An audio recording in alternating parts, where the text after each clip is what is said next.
Don't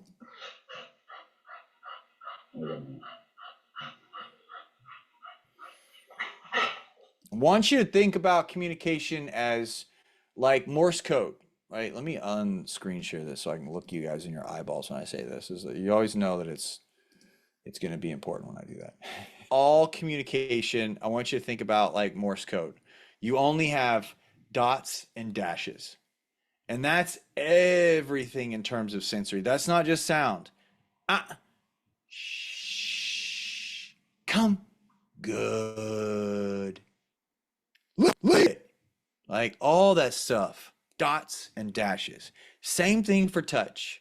Pressure on, pressure off. That sustained tactile stimulation and or noxious communication, depending on what you're doing. If you're delivering stem and you're using NEPO and you put that stem on and you're teaching the dog how to get the stem off, that's sustained noxious communication. If you lower that dial a little bit and it's not perceived as noxious and it's just simply tactile stimulation, the dog isn't scared of it, there's no pain or threat, hashtag Zach George, that is a thing, then it's still sustained.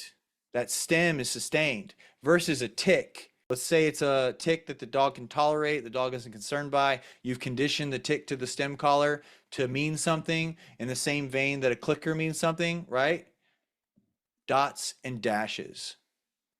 Same thing for movement. This is where if you want to be really like, if I were to be really upfront with you, this is something that I don't hear trainers talking about a lot.